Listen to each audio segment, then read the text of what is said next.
salaamaaleykum sama gars yi maa ngi leen di nuyu di leen ziar waaw tey ñu ñëw ak yéen ci benn chapitre bi naan limite et continuité donc ci limite et continuité daan ci jàng limite finie en un point ci limite finie en un point daan ci jàng voisinage d'un point après buñ ci jógee daan jàng limite d'une fonction en un point après ñu xool na li ñuy jéem a expliquer genre limite yëpp quoi chapitre bii nag élève terminale yi élève première yi ak élève waa ñoo koy soxla quoi donc surtout élève première S ak L yëpp quoi genre yi donc du chapitre bi nga xam ne tamit dafa difficile donc boo comprendre boo suivre bu baax rek daa comprendre donc limite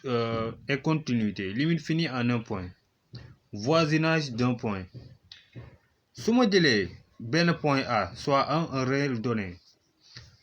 l'ensemble des réels x tels que valeur absolue de x moins a est inférieur à alpha. Alpha, c'est un réel arbitraire positif appelé voisinage de A. D'accord. Donc, valeur absolue de x moins a inférieure à alpha. On sait que valeur absolue de A inférieure à B. Si B elle est positive, donc cela veut dire que A est compris entre moins B et B. Donc fii lan laa mën a xam mooy moins alpha inférieur à x moins a inférieur à alpha. Là je cherche la valeur de x. Donc x est compris entre a moins alpha et a plus alpha parce que fii rek laa jóge puisque am na au départ valeur absolue de x moins a inférieur à alpha donc su may am moins alpha inférieur à x moins a inférieur à alpha moins a la am fii ma additionné partout par a. Donc damay am a moins alpha inférieur à x moins a plus a, ça donne x inférieur à a plus alpha. Donc cela veut dire que x appartient à l'intervalle a moins alpha et a plus alpha. Léegi xam nga a moins alpha ak a plus alpha donc cela veut dire que diggante a moins alpha jusqu'à a loolu mooy intervalle à gauche diggante a jusqu'à a plus alpha loolu mooy intervalle à droite. dafa mel ne rek a nekkoon fii ñu tracé benn droite de graduation a nekk fii donc a bu nekkee fii diggante a jusqu'à à gauche da ngay am a moins alpha a jusqu'à droite day nekk a plus alpha donc partie bii boo ko xaajee day nekk lii da ngay am à gauche am à droite nii à gauche day nekk a moins alpha jusqu'à a donc a moins alpha jusqu'à a mooy nekk lan voisinage à gauche a jusqu'à a plus alpha mooy nekk voisinage à droite donc mën naa ko bind fii voilà l'intervalle a moins alpha jusqu'à a et l'intervalle a jusqu'à a plus alpha sont des voisinages de a à gauche et à droite respectivement. D'accord loolu mooy voisinage da ngay xool ndax da nga koy am à gauche ou à droite d'accord nga xool intervalle yi. léegi bu ñu jugee ci voisinage dañuy dem ci limite d'une fonction en un point. Limite d'une fonction en un point su ma jëlee soit f une fonction définie sur un voisinage d'un point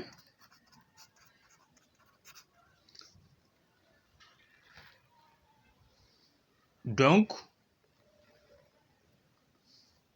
A privé d'un point A privé de A. D'accord pourquoi parce que su ma jëlee limite d'une fonction en un point soit su ma jëlee benn fonction soit f une fonction définie sur un voisinage d'un point A donc cela veut dire qu'elle doit être privée de A. D'accord et L un réel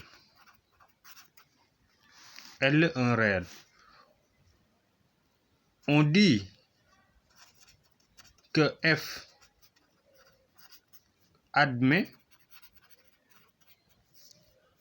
le réel L pour limite lorsque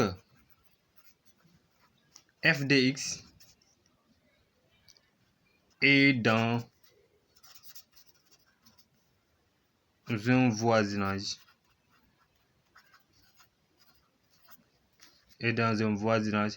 de L, dès que x est dans un voisinage de A. Donc, de A, on peut noter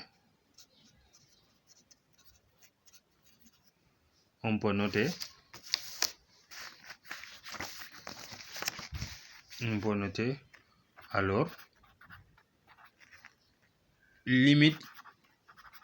quand x tend vers A de f de x égale à L, ou limite de A de f égale à L. Donc lii moom la ñuy wax, moom lañ koy lire la limite mooy la limite de f de x quand wala lorsque x tend vers A est égal à L, quel que soit alpha θ supérieur à 0. Il existe une unique alpha supérieure à 0, quel que soit x, on a 0 inférieur à valeur absolue de x moins alpha inférieur à alpha, non, x moins a inférieur à alpha. Voilà, donc lii mooy limite. Donc à chaque fois bu la joxe genre limite yi, donc bu la waxee limite quand x tend vers A de f de x, donc danañ koy bindee lire, on peut dire, mën na ko bindee nii, limite quand x tend vers A de f de x égale à ñu jàpp après yi yëpp dañ si ñëwaat. D'accord, voilà. Donc fii mun naa wax valeur absolue de f de x moins L est inférieur à θ,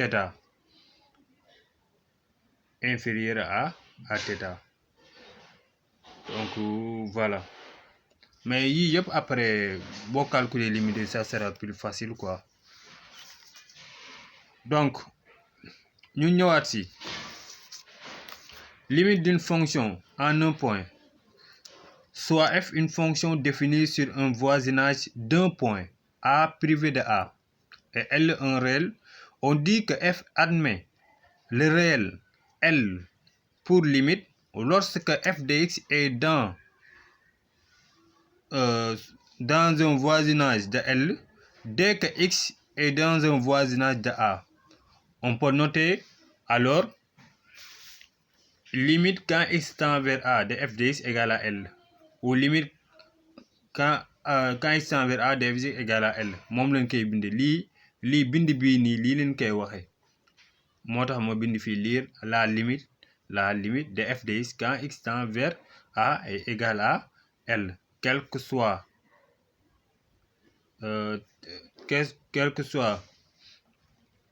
gamma supérieur à 0. Donc il existe alpha supérieur à 0, quel que soit x, on a 0 inférieur à valeur absolue de x moins a inférieur à alpha. Cela implique que valeur absolue de f de x moins alpha est inférieure à gamma. D'accord, donc la propriété yi, donc yii mun naa si jàng si yenn propriété yi. Su fekkee si f admet une limite L en un point,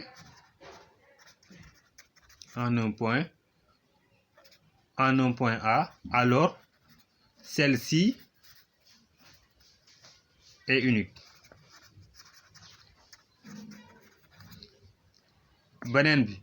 mun naa wax aussi si f est une fonction,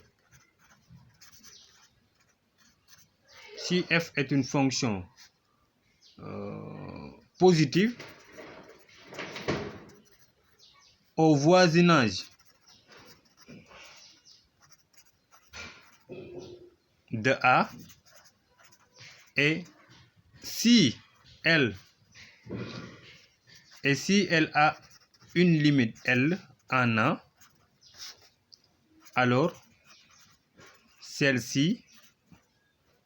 est positive. Mun naa wax aussi si f est négative,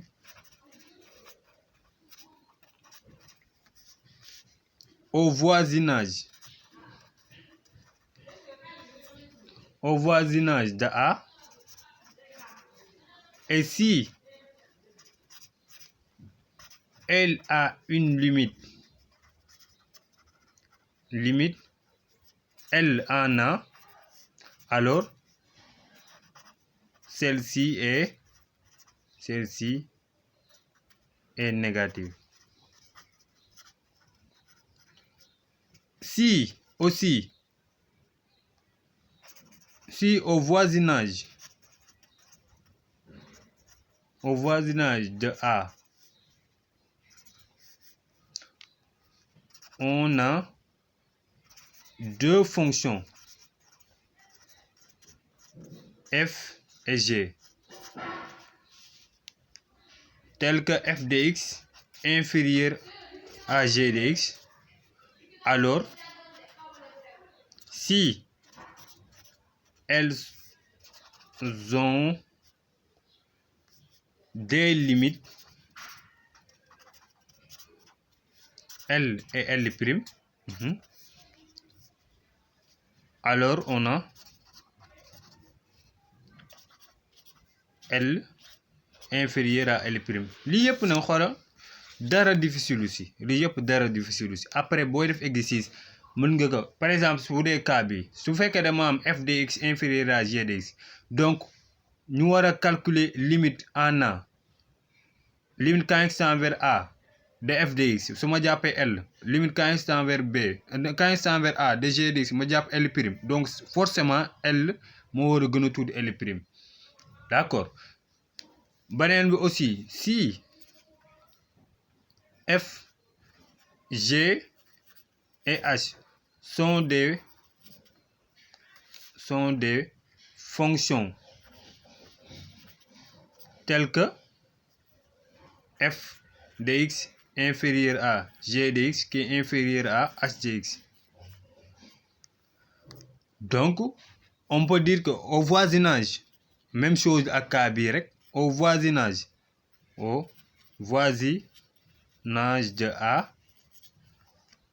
de A, et si elles ont des limites L', et L second, donc cela veut dire que L' et L second en A, et si L égale à L second, alors L égale à L'. Pourquoi? Parce que su ma amee benn limite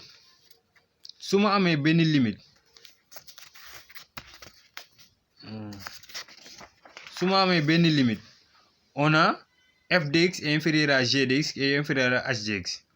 ma calculer la limite en A de f de x jàpp L, ma calculer la limite en A de g de x ma jàpp L', ma calculer la limite en A de h de x ma jàpp L second, ba pare L égale à L second, limite bu ma jàpp fii ak limite bu ma jàpp fii ñoo tolloo, donc cela veut dire que forcément limite bi ak limite bi ñooy tolloo, forcément. hein. Donc lii mun naa mooy théorème des gendarmes rek moom la ñuy wax théorème des gendarmes théorème des gendarmes d'accord mooy genre limite bi rek mooy théorème des gendarmes exemple ma jox ci benn exemple yeneen yëpp difficileul quoi exemple su ma amee f de x égale à f de x égale à 2x plus 3 montrons que limite en moins 1 mooy lorsque limite en moins 1 de f égale à 1 ou bien mën naa wax limite quand x tend vers moins 1 de f de x égale à 1 donc fii même chose laay def parce que fii mën naa def lan valeur absolue de f de x dañ ma wax ma montrer ça est égal à 1 donc cas bi jaaroon nañ ci valeur absolue yi anam ma ngi nii jaaroon nañ ci valeur absolue de f de x moins alpha d'accord jaaroon nañ ci valeur absolue donc damay jéem a calculer jaar ko foofu f de x moins égale 1 donc alpha égale f de x moins l égale à 1 f de x moins 1 égale donc day nekk lan valeur absolue f de x égale ñaata 2x plus 3 moins 1 qui est égal à valeur absolue de 2x plus 2 d'accord donc lii dafa war a inférieur à gamma donc fii là mën naa factoriser par 2 donc day nekk lan 2 valeur absolue de x plus 1 inférieur à gamma donc day nekk valeur absolue de x plus 1 inférieur à gamma sur 2 d'accord donc pour avoir boo buggee am f de x moins 1 donc il suffit tout simplement pour avoir f de x valeur absolue de f de x moins 1 inférieur à gamma donc il suffit tout simplement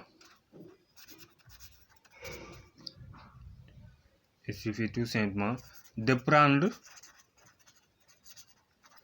prendre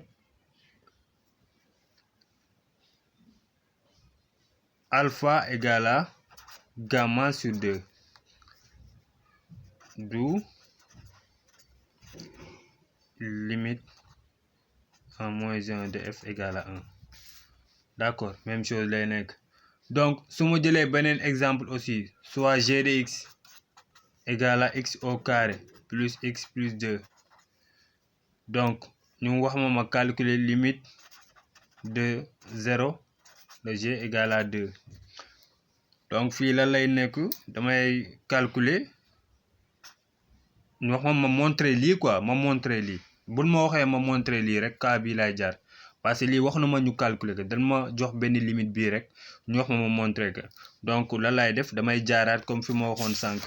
donc genre bii rek lay démontrer d'accord genre bii rek lay démontrer valeur absolue de f de x moins alpha donc fii damay def lan valeur absolue de g de x moins 2 inférieur à gamma donc fii lan lay def ma remplacer g de x par sa valeur mu nekk lan x au carré plus x plus 2 moins 2 donc day dem valeur absolue de x moins 2 inférieur à gamma donc fii la valeur absolue de x mën naa factoriser mu nekk valeur absolue de x fois valeur absolue de x plus 1 inférieur à gamma d'accord donc fii mën naa calculer la valeur de x donc valeur absolue de x inférieur à gamma sur valeur absolue de x plus 1 voilà donc voilà valeur absolue de x plus 1 or on sait que valeur absolue de x plus 1 est inférieur ou égal à valeur absolue de x plus 1. D'accord, donc lii mun naa remplacer au lieu may am valeur absolue de x fois valeur absolue de x plus 1 c'est égal valeur absolue de x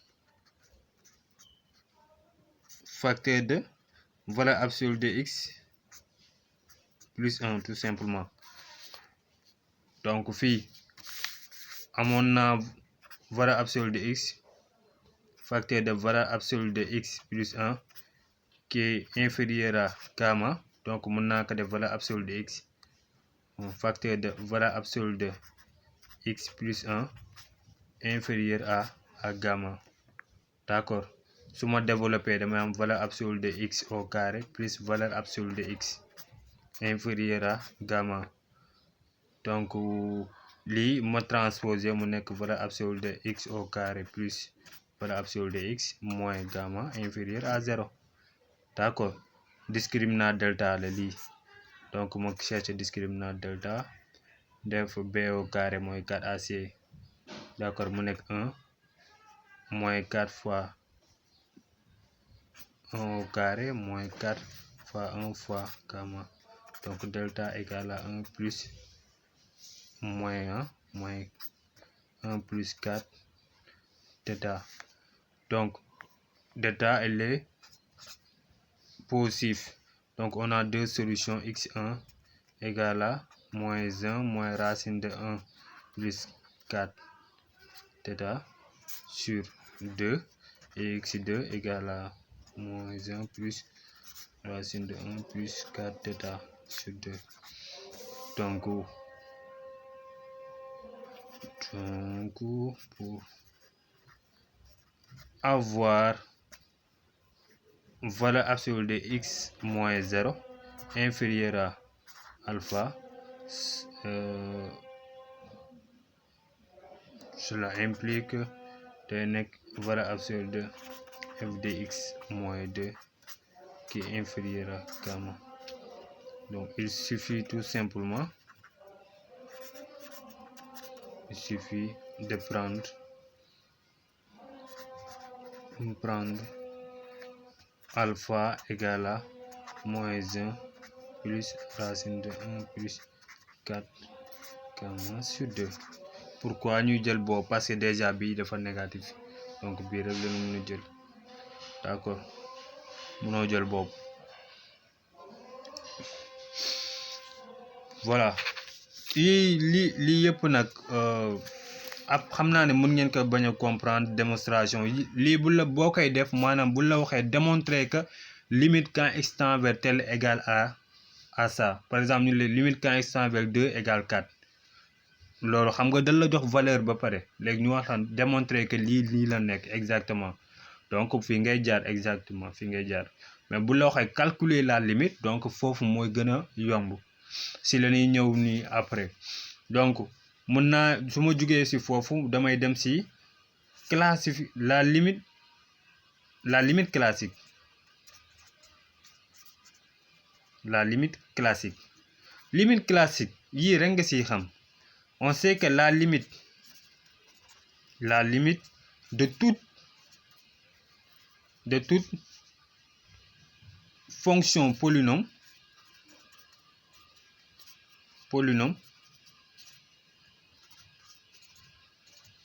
f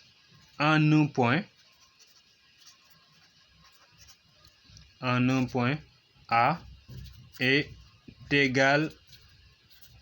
à f de A. yii moom moo gën a yomb. Par exemple ñu wax la calculer la limite quand x tend vers 2, on remplace x par 2 tout simplement. Calculer la limite quand x tend vers 3, on remplace x par 3 égal à f de A.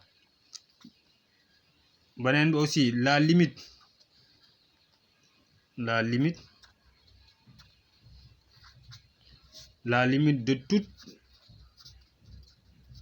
de toute fonction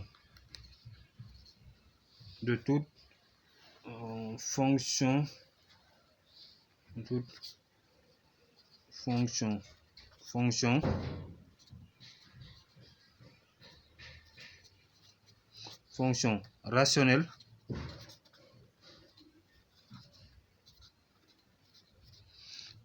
de toute fonction rationnelle f en tout point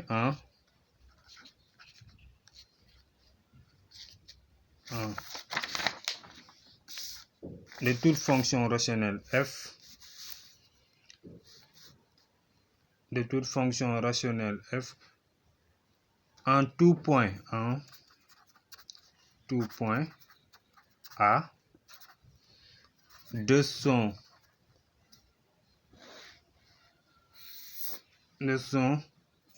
ensemble de définition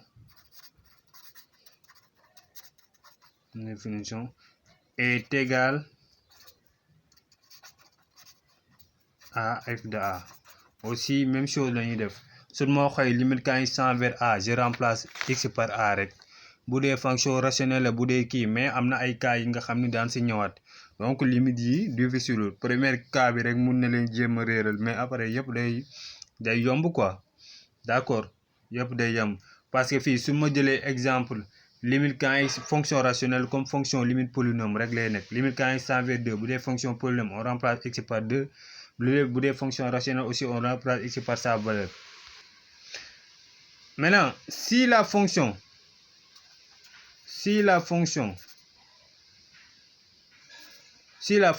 f admet une limite L, par exemple si la limite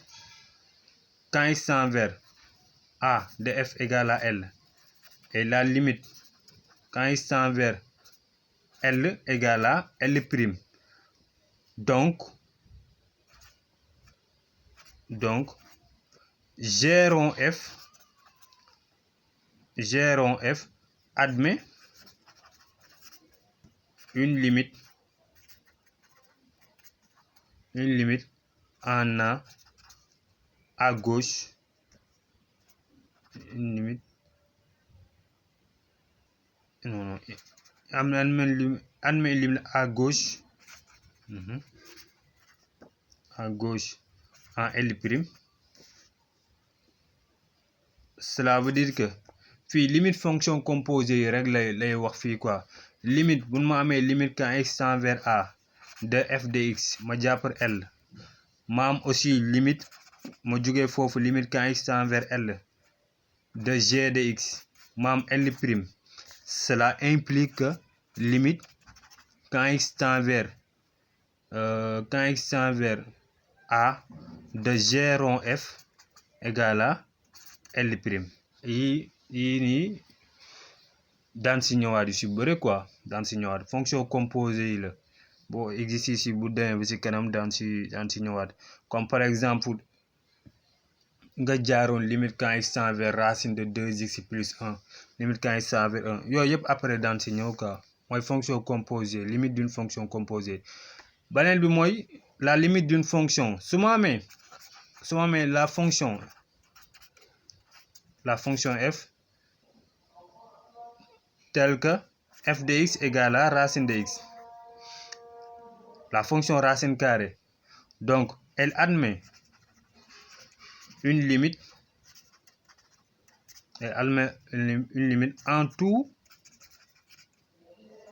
en tout point a positif, égale à racine de a. donc bu dee fonction f de x la tamit ñu wax ma calculer limite quand x tend vers a, par exemple ñu wax limite quand x tend vers a de f de x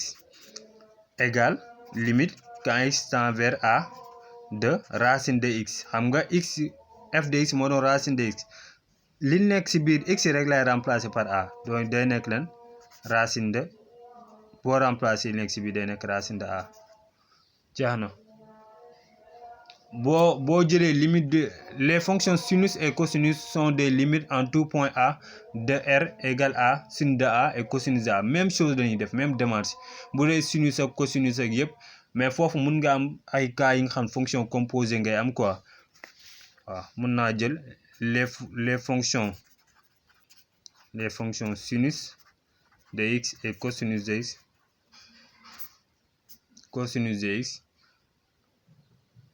sont des limites en tout point de A, un point de appartenant à R égale un tout point A de R1 égale à sin de A. On remplace tout simplement x par A et cosinus de A. Donc fii fonction composée yi tamit day ñëwaat respectivement fonction composée yi mën na fi ñëwaat rek mais après daan si dem ñëwaat si kanam. Par exemple léegi lépp nag genre yi dafay facile. Par exemple ñu joxam la par exemple f de x égale à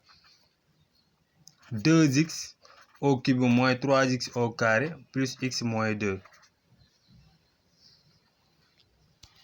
plus x moins 2.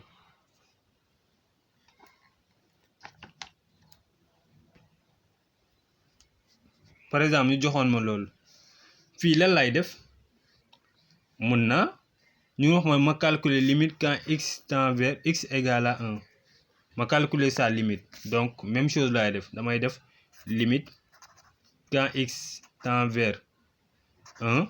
de f de x égale limite quand x tend vers 1 de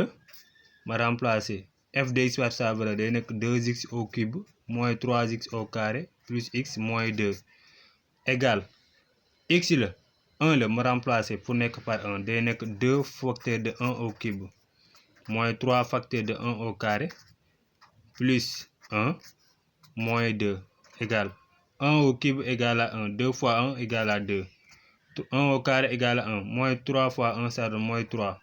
plus 1 moins 2, ma calculer 2 moins 2 ça donne 0,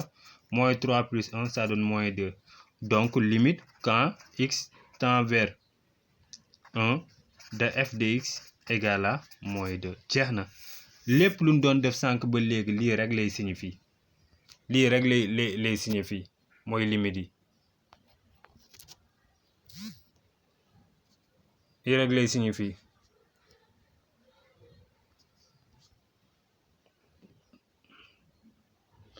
Donc su ma jëlaatee beneen cas aussi même démarche lay nekk su ma jëlaatee fii même démarche lay nekkaat quoi. Donc par exemple ma amoon g de x égale à 2x au carré moins x sur 2x au cube plus x au carré plus 1 ñu wax ma calculer limite bi en moins 2. Même chose lay def je remplace x par moins 2 donc damay def limite quand x tend vers moins 2 de g de x égale limite quand x tend vers moins 2 g de x ma remplacer par sa valeur day nekk 2x au carré moins x sur 2x au cube plus x au carré plus x. Donc sànq ba léegi li ñu doon wax ci français yëpp yii rek lay signifie. D'accord nga def fii égal bu dee genre bi limite en un point on remplace donc fii day nekk 2 facteur de x égale à moins 2 ñu def moins 2 au carré moins 2 sur 2 facteur de moins 2 au cube plus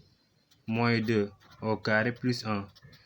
Nous calculer moins 2 au carré ça donne 4, 4 fois 2 ça donne 8 mu nekk 8 moins fois moins ça donne plus 2 sur moins 2 au cube ça donne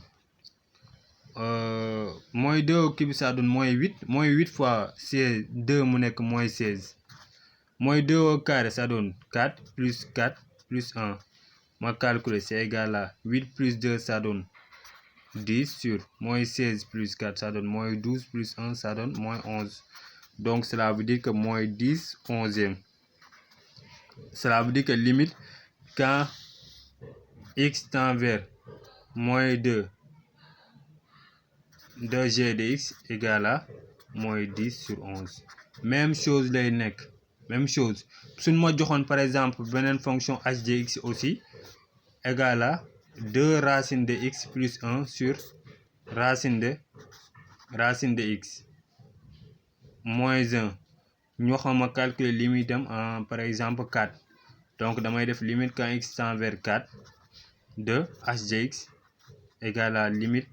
quand x tend vers 4, 2. Je remplace h de x par sa valeur 2 racine de x plus 1 sur racine de x moins 1 égale, je remplace x par 4. Donc, il y a 2 racine de x, il y a 2 racine de 4 plus 1 sur racine de 4 moins 1. Racine de 4 égale à 2. 2 fois 2, ça donne 4 plus 1 sur 2 moins 1. Donc, il y a 5 sur 1. 5 sur 1 égale à 5. Donc, limite b égale à 5. Cela implique que limite quand x tend vers. Donc, cela implique que limite quand x tend vers 4 de h de x égale à 5. Donc, encadré. Donc, 5 ba légui li lañ doon jéma défend. Bu dé fonction g rond f yi aussi même chose lay nek. Bu dé fonction g rond f. Par exemple, fonction g rond f yi aussi même chose lay nek.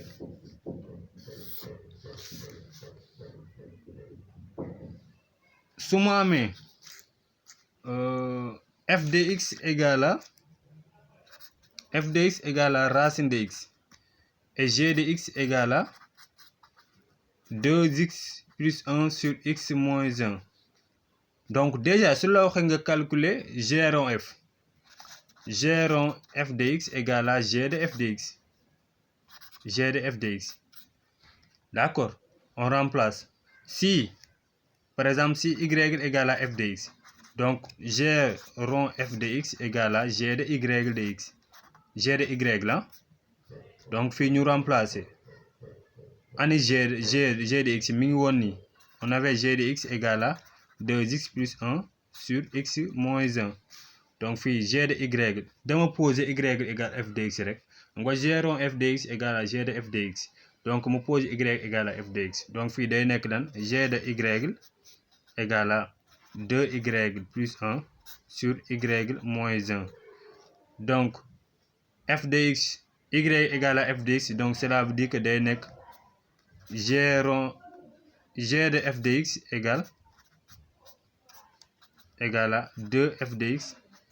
plus 1 sur f de x moins 1. Les f de x amna ka, je remplace f de x par sa valeur.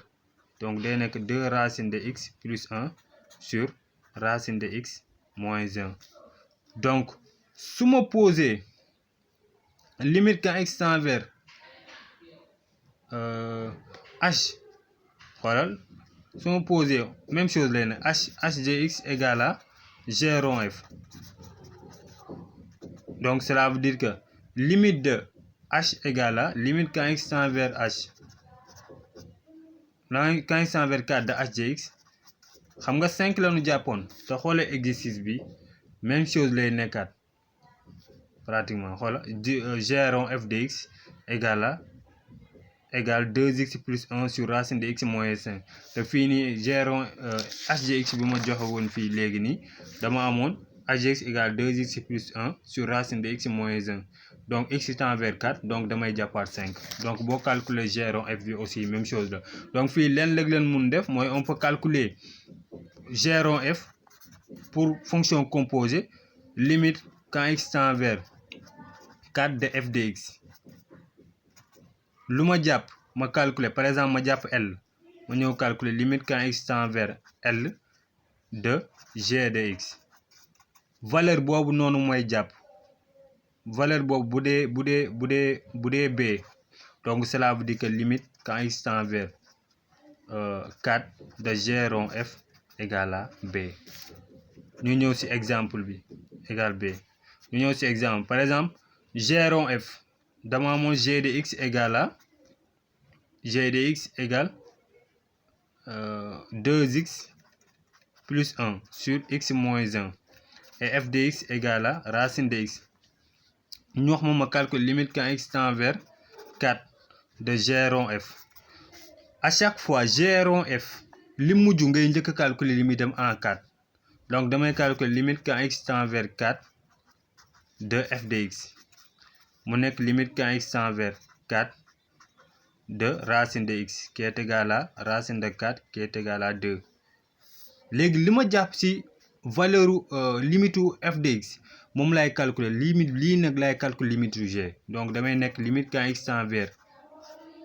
2 de g de x donc day nekk limite quand x tend vers 2 de 2x plus 1 sur x moins 1 donc mu nekk 2 fois 2 ça donne 4 1 plus 1 sur 2 moins 1 ça donne 1 mu nekk 2 moins 1 donc ci kaw limite day nekk lan quand x tend vers 2 de g de x égale à fii day nekk 4 plus 1 5 sur 2 moins 1 2 moins 1 ça donne 1 day nekk 5 donc lan la ñu constater cela veut dire que limite quand x tend vers 2 de g de égale à 5 donc fonction composée bi donc limite quand x tend vers 4 de g rond f égale à 5 jeex na encore une fois ma ñëwaat si limite quand x tend vers a g rond f par exemple ñu wax ma limite quand calculer ñu jox ma g de x jox ma f de x ñun ma calculer la limite de g rond f lorsque x tend vers 4 lorsque x tend vers 4 lan ma wax damay calculer limite quand x tend vers 4 de f de x bu mujj laay njëkk a calculer ma calculer limite quand x tend vers 4 de f de x ma jàpp ñaata 2 valeur bi ma jàpp laay calculer valeur bi laay jël calculer limite am valeur boobu mooy nekk limite g de x valeur bi ma jàpp ci g de x mooy nekk limite g rond f par exemple fii dama jàpp 2 quand lorsque x tend vers 4 de f de x jàpp 2 donc damay calculer limite quand x tend vers 2 de g de x bu njëkk bi léegi lu ma jàpp mooy nekk limite quand x tend vers 4 mooy li ma joxoon au départ de g rond f mooy nekk valeur am d'accord voilà caana bu la joxee aussi fonction rationnelle même chose lay nekk par exemple ñu jox la f de x égale à x au carré plus 6x plus 9 sur x au carré moins 9 donc ñun ma la limite lorsque x tend vers 3 lorsque x tend vers 3 donc lorsque x tend vers 3 fii lan laay am donc fii dama am limite quand x tend vers 3 de f de x égale limite quand x tend vers 3 de x au carré plus 6x plus 9 sur x au carré moins 9 ma remplacer day nekk ñaata ma remplacer que fii day nekk 3 au carré plus 6 fois 3 plus 9 sur 3 au carré moins 9 donc fii damay am lan donc boo xoolee fii da ngay nekk 9 plus 3 fois 6 18 9 plus 3 fois 6 donc day nekk 36 hein 36 sur 0 mais attention fii comme que 0 la donc fii damay mënuma xam à gauche la wala à droite donc lu njëkk mooy bu la joxee fonction yi ah xam nga fii 0 la am mënoon naa ñëw calculer domaine définition bi remplacer ko ba pare à chaque fois fonction yi comme quatrième li leen daan def noonu ngeen di def bu la joxee fonction rationnelle bala ngay simplifier wala ñu wax la domaine définition bu la ko laajee bu la ko laajul yëpp jëndal domaine définition déjà x au carré moins 9 elle est différent de 0 donc x différent de moins 3 ou x différent de 3 donc fii damay am lan mën naa calculer limite quand x tend vers 3 de x au carré plus 6x plus 9 sur x au carré moins 9 parce que fii 0 réel sur 0 il faut que mu nekk 0 moins wala 0 plus pour mu mën am valeur mais bu fekkee 0 rek baaxul il faut que nga xam à gauche au voisinage de à gauche lay nekk wala à droite donc fii bu fekkee réel sur 0 la am damay jéem a xool lan lay jéem a factoriser pour simplifier déjà xoolal x au carré plus 6x plus 9 c'est égal à x plus 3 le tout au carré sur x au carré moins 9 c'est égal à x moins 3 facteur de x plus 3 donc mun naa simplifier donc limite quand x tend vers 3 de f de x c'est la même chose nga def limite quand x tend vers 3 de si kaw day des x plus 3 si suuf mu des x moins 3 d'accord donc nga xool bu dee à gauche la bu dee à droite la ak nga xool moins 3 moins bu dee moins 3 voilà bu dee 3 moins la donc nga am lan nga am fii ñaara 3 plus 3 ça donne 9 sur xam nga fii 0 la mais day des 0 moins d'accord mu nekk mu réel sur infini mu nekk moins l'infini bu dee 3 plus la mu nekk lan limite quand x tend vers 3 plus de x plus 3 sur x moins 3 mu nekk lan 3 plus 3 9 sur 0 plus lay nekk mu nekk plus l'infini donc bu dee 0 rek mënoo xam ndax infini laa jàpp mooy l'infini wala plus l'infini il faut que bu dee 0 il faut que nga xool intervalle bi à gauche kii moins à gauche wala à droite bu dee à gauche la 0 moins lay nekk wala moins 3 moins wala lu la jox moins quoi nga calculer bu dee réel sur 0 moins l'infini réel sur 0 plus l'infini d'accord mais da ngay xool ndax réel bi ci kaw dafa positif wala déet fii dafa positif moo tax d'accord bu dee dafa négatif doo am loolu quoi ngay multiplier comme ni nga daan def moins fois moins égal à plus moins fois plus égal à moins j'espère que comprendre ngeen li mu wax bu dee dal la jox limite quand x tend vers moins 3 nag fii mooy gën a yomb de f de x fii damay ñëw remplacer rek day nekk lan x plus 3 sur x moins 3 donc ci kaw day des 0 sur suuf day nekk moins 6 0 sur moins 6 égale à 0 donc limite bi fii forcément 0 lay nekk cas bi mooy bu fekkee dafa positif rek genre cas yi aussi mën naa ko am par exemple ma am g de x égale à racine de x moins 1 sur x au carré moins 1 ñu wax ma calculer limite quand x tend vers 1 donc su ma calculer même démarche la ak bii x tend vers 1 de g de x c'est égal limite quand x tend vers 1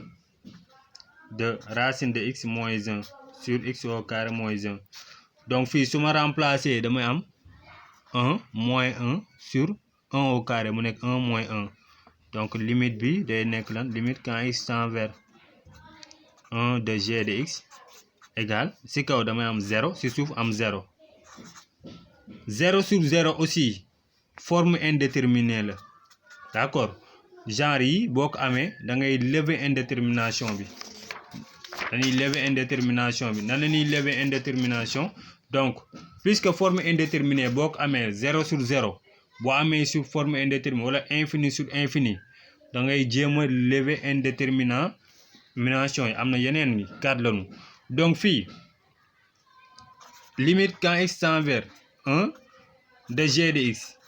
puisque dafa nekkoon 0 sur 0 damay jéem a xool ban méthode laa mën a jaaraat limite quand x tend vers 1 de racine de x moins 1 sur x au carré moins 1 d'accord léegi ma xool xam nga lii nombre irrationnel la donc fii mën naa ko rendre rationnel limite quand x tend vers 1 racine de x moins 1 su ma multiplier ci kaw par expression conjuguée xam nga au départ dama am racine de x moins 1 ma multiplier par expression conjuguée ci kaw donc forcément damay multiplier ci suuf par expression conjuguée parce que su ma simplifier racine de x plus 1 ak racine de x plus 1 yi day simplifier li ma amoon rek laay amaat donc fii te ci kaw léegi am naa identité remarquable a moins b facteur de a plus b donc fii damay am limite quand x tend vers 1 de x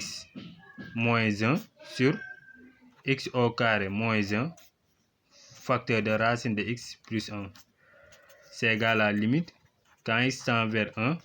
de x moins 1 sur si fii nii x au carré moins 1 la mën na nekk x moins 1 facteur de x plus 1 racine de x plus 1 donc mën naa simplifier lan moo ci des c'est égal limite quand x tend vers 1 de 1 sur x plus 1 racine de x plus 1 léegi fii mun naa remplacer donc day nekk limite quand x tend vers 1 de ma remplacer de g de x égale à voilà de f de x égale à 1 sur ma remplacer mu nekk 1 plus 1 racine de 1 plus 1 day nekk 1 sur 2 facteur de 2 c'est égal 1 quart. donc la leen mun wax limite quand x tend vers 1 de g de x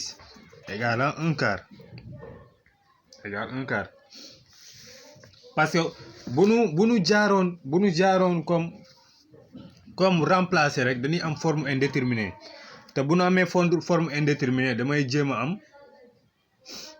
a am kii lever indétermination bi quoi wax naa les formes indéterminées yi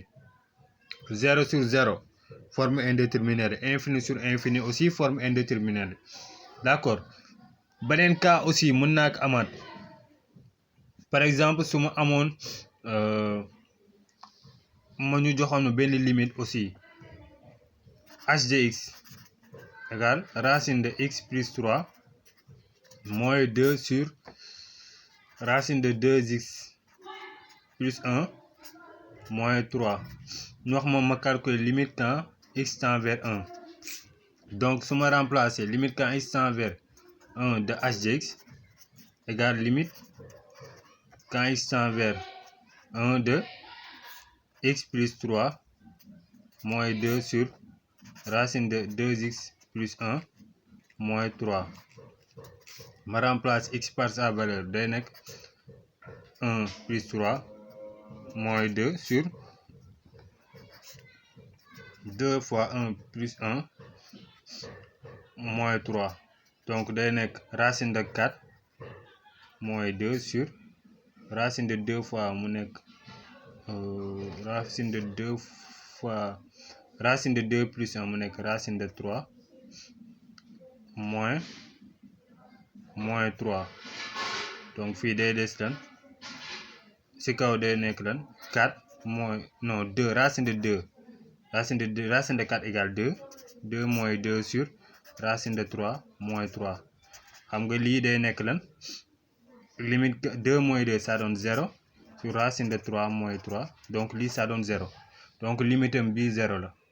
d'accord parce que 0 sur réel égale à 0 mais réel sur 0 maanaam bu ma amoon racine de 3 moins 3 sur 0 nekk ci dénominateur il faut que ma calculer 0 moins 0 plus mais 0 cote mënul nekk parce que 0 cote infini la te xamuñu ban infini mën na nekk moins l'infini que mën na nekk plus l'infini d'accord maintenant léegi suñu amaatee ma joxe dernier exemple bi après ñu bàyyi ba ci kanam après ñu àggale par exemple ñu amoon h de x égale à pour am forme indéterminée x plus 3 moins 2 sur racine de 2x plus 3 moins racine de 3 x tend vers 1 xam nga su ma remplacer limite quand x tend vers 1 de h de x égale à limite quand x tend vers 1 de racine de x plus 3 moins 2 sur racine de 2x plus 3 moins racine de 3 donc ci kaw damay am lan racine de 4 moins 2 sur plus 1 racine de 3 racine de 2 fois 1 plus 1 moins racine de 3 donc lan lay am 2 moins 2 sur 2 fois 1 2 racine de 2 plus 1 mu nekk racine de 3 moins racine de 3 donc damay am égal à 0 sur 0 te wax naa leen 0 sur 0 doo ko amee doo def résultat forme indéterminée la boo amee forme indéterminée da ngay lever indétermination bi donc damay jéemaat jaar fii on a limite quand x tend vers 1 de h de x égale à limite quand x tend vers 1 de racine de x plus 3 moins 2 sur racine de 2x plus 3 plus 1 moins racine de 3 puisque le nombre bii nii nombre irrationnel la mun naa ko rendre rationnel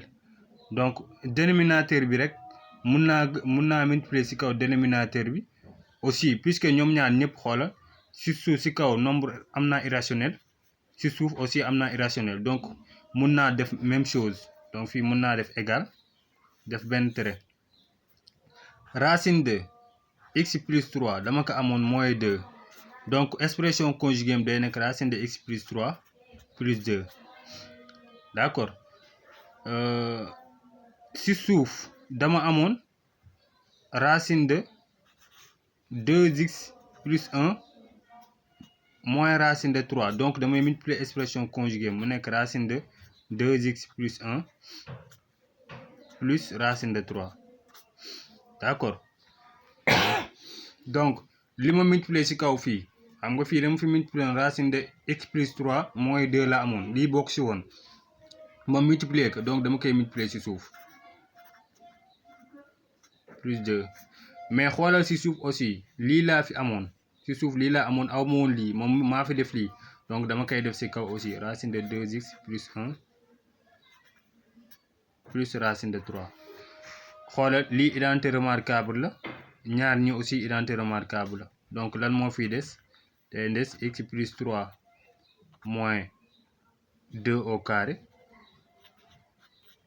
mun naa ko de racine de x plus 3 le tout au carré facteur de moins 2 au carré facteur de racine de 2x plus 1 plus racine de 3 sur lii identité remarquable mu nekk racine de 2x plus 1 le tout au carré moins racine de 3 le tout au carré facteur de donc lii moo ci des racine de x plus 3 plus 2 d'accord lii identité remarquable a au carré moins b au carré mu des lan x plus 3 moins 2 au carré ça donne 4 facteur de racine de 2x plus racine de 3 fii tamit a au carré moins b au carré day des lan 2x plus 1 moins racine de 3 le tout au carré égale 3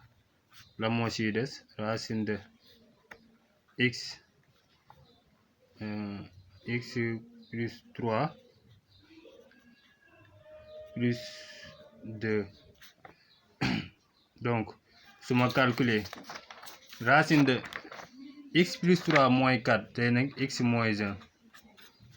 racine de 2x facteur plus racine de 3 sur 2x plus 1 moins 3 mu nekk 2x moins 2 racine de facteur de racine de x plus 3 plus 2 facteur de racine de x plus 3